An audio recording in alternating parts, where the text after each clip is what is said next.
Hello दोस्तों, स्वागत है आपका हमारे YouTube चैनल पर।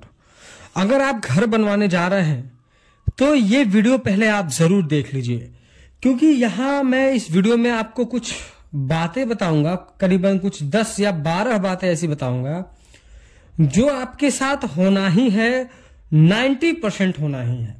क्योंकि घर बनवाते समय ठेकेदार जो है वो आपको इन्हीं 10-12 बातों को बता करके बेवकूफ बनाने की कोशिश करता है।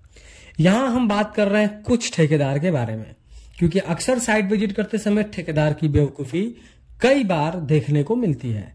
कुछ ठेकेदार काफी अच्छा भी काम करते हैं, पर ज्यादातर ठेकेदार सिर्फ पैसे कमाने के चक्कर में घर के स्ट्रेंथ के साथ बहुत जो है खिलवाड़ करते हैं। तो जो मैं आपको ये 12 बातें बताऊंगा, ये 12 बातें आपको नोट करनी है और इन्हीं के हिसाब से आपको काम करना है। नहीं तो फिर क्या कि अगर आप ठेकेदार की बातों में आ जाएंगे तो उससे आपका घर का स्ट्रेंथ भी कॉम्प्रोमाइज होगा। वो चाहे आप लेबर बेस पे दिए हो, चाहे काम आप मटेरियल बेस पे दिए हो, वो लेबर कॉस्ट या मटेरियल कॉस्ट बचाने के चक्कर में ये आपको बातें जरूर बताता है। तो बिना टाइम नुकसान किए सबसे पहले शुरू करते हैं हमारा पहला पॉइंट। हमारा पहला पॉइंट है स्टील। देखिए, जब भी आप कॉलम बीम में कितना आपको स्टील डालना है, ये डिपेंड करता है कि आपका स्ट्रक्चर कैसा है। आप रेसिडेंशियल बना रहे हैं, कमर्शियल बना रहे हैं, G+1 तक बनाएंगे, G+2 तक बनाएंगे, इन सारी चीजों को पे डिपेंड करता है। आपके घर पे विंड प्रेशर कितने आने वाला है, वो अर्थक्वेक जोन में आता है कि नहीं, ये सारी चीजों पे डिपेंड करता है कि हमको स्टील कितना डालना है। तो अगर आप जो है एक इंजीनियर से बनवाते हैं तो वो आपका इन सारी चीजों को कैलकुलेशन करता है, फ्यूचर प्लानिंग के बारे में भी सोचता है और फिर वो ड्राइंग में डिटेल देता है। तो ड्राइंग डिटेल के हिसाब से ही आपको काम करना चाहिए। लेकिन जब आप मिस्त्री से पूछेंगे या ठेकेदार से पूछेंगे तो वो जो प्रीवियस काम किया होगा उसी के बेसिस पे आपको चीजों को बताएगा। वो कहेगा, अरे पिछला घर तो हमने बनाया था जो G+1 तक बना था, लेकिन उसमें तो हमने सिर्फ 4 सरिया डाले थे, आपके इंजीनियर ने इतना ज्यादा सरिया डालने के लिए बोला है, ये तो आपका नुकसान होगा। तो ये वो फलाना ढिमकाना बता करके वो आपको कम डालने के लिए कहेगा, क्योंकि उसका उसमें लेबर कॉस्ट बचेगा। तो ये आपको नहीं करना है। वो ये बोलेगा, अरे इन्होंने तो 16 mm का सरिया बोल दिया है, 20 mm का सरिया बोल दिया है, काम करो 20 mm की जगह 16 mm डाल दो, 16 mm की जगह 12 mm डाल दो, आपका काम चल जाएगा। देखिए, काम हर जगह चलाना नहीं होता है, क्योंकि अभी जो आप प्लानिंग कर रहे हैं वो मान लीजिए सिर्फ ग्राउंड फ्लोर बनवा रहे हैं, ग्राउंड फ्लोर या फर्स्ट फ्लोर तक बनवा रहे हैं।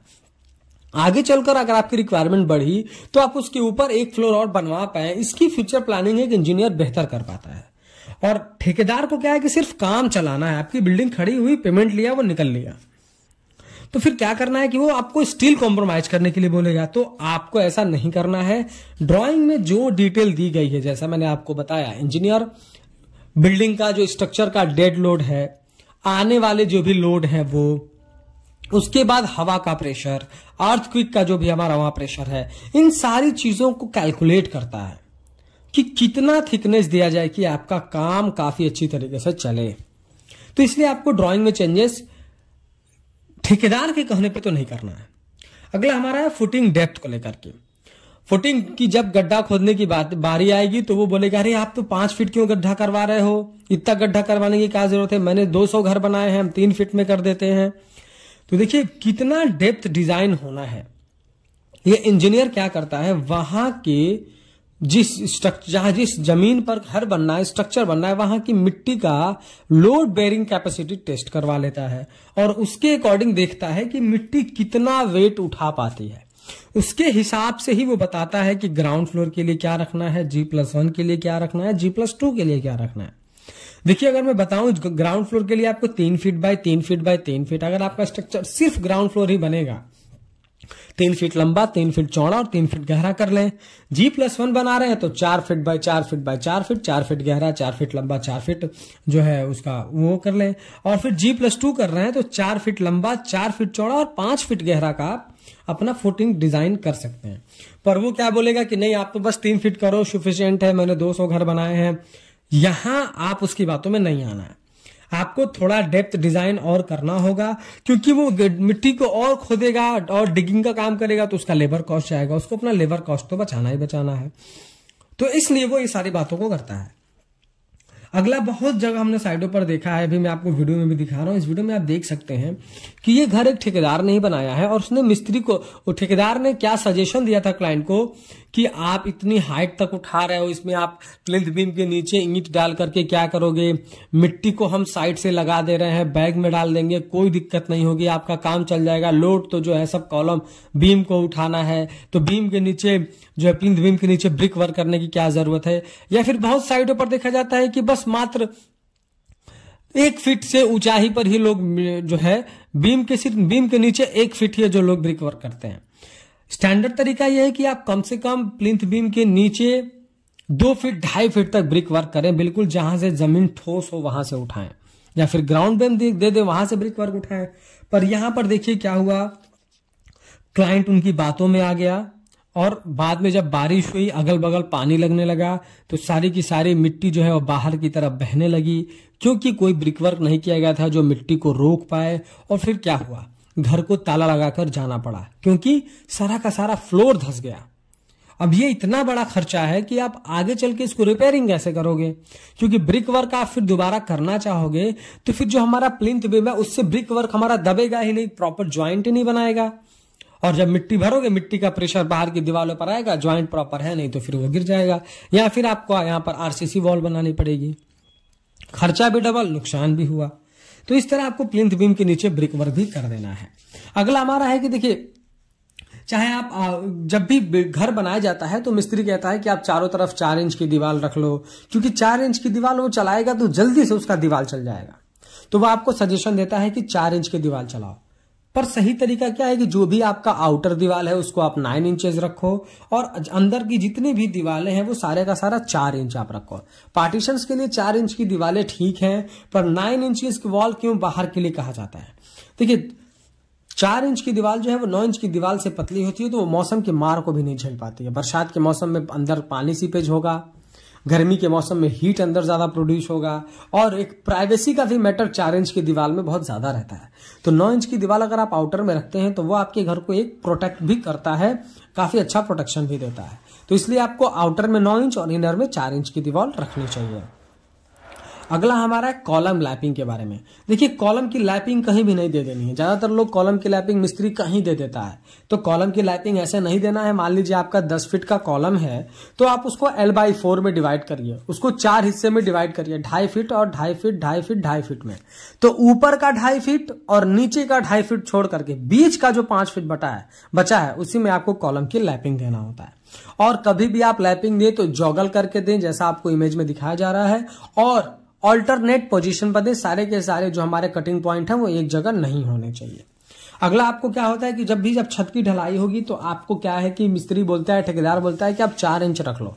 अगर आपने उसमें मटेरियल के साथ उसको छत दिया है बनाने के लिए तो भाई उसने अपना मटेरियल बचाया, और अगर आपने लेबर कॉस्ट पे दिया है तो काम जल्दी खत्म होगा, 4 इंच की ढलाई होगी तो। लेकिन हमारा स्टैंडर्ड क्या है, IS कोड क्या कहता है, IS कोड 456 में क्लियरली मेंशन है कि स्लैब की थिकनेस 125 mm यानी कि 5 इंच होनी चाहिए, उससे कम नहीं होनी चाहिए।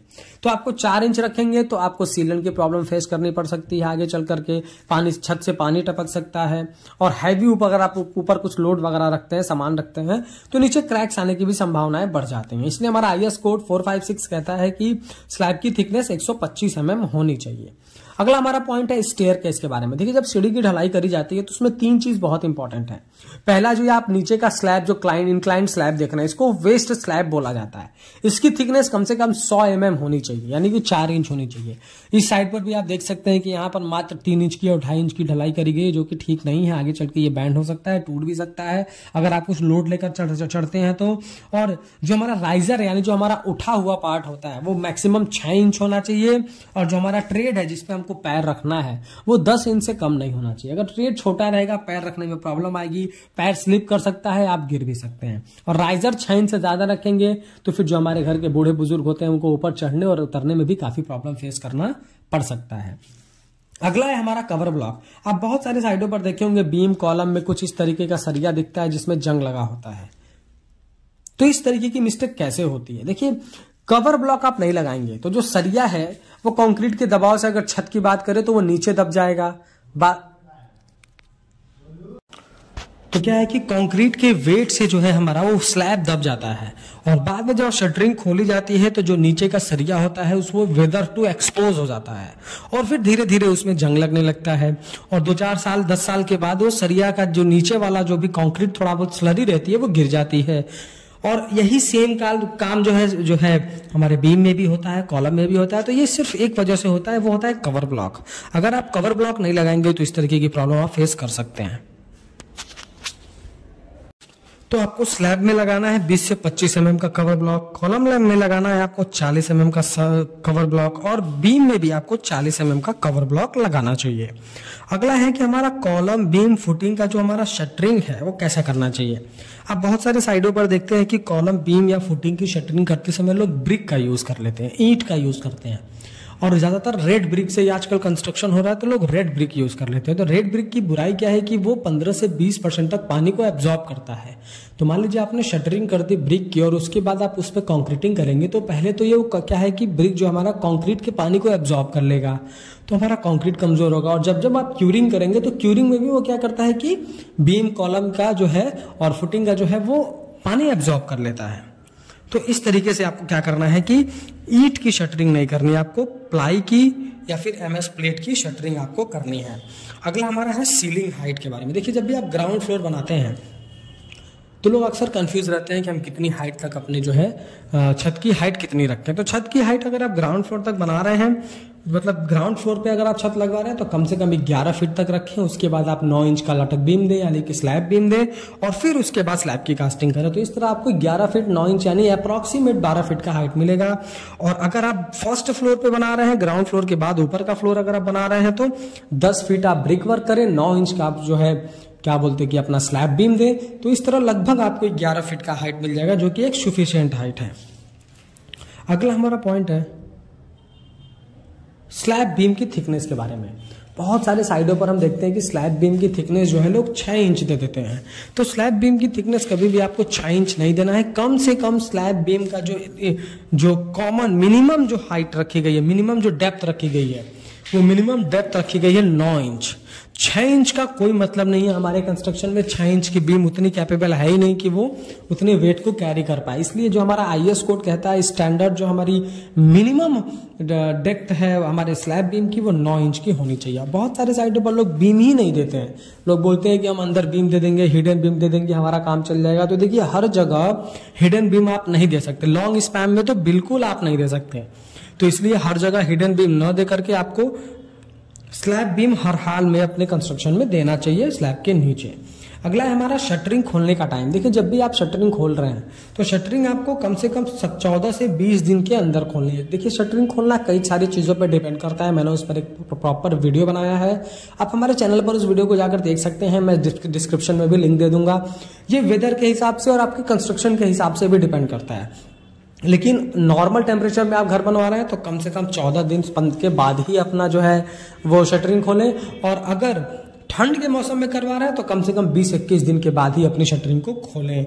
और अगर सीढ़ी की शटरिंग की है आपने, स्टेयर का किया है, जीना का, तो कम से कम 7 दिन के बाद तो खोलना चाहिए। वीडियो पसंद आया तो प्लीज़ वीडियो को लाइक कर दो, और अगर चैनल पर नए हैं कंस्ट्रक्शन से रिलेटेड ऐसे ही इन्फॉर्मेटिव वीडियोज इन फ्यूचर देखना चाहते हैं तो प्लीज़ चैनल को सब्सक्राइब करके बेल नोटिफिकेशन को ऑल पर प्रेस कर दें। Thank you.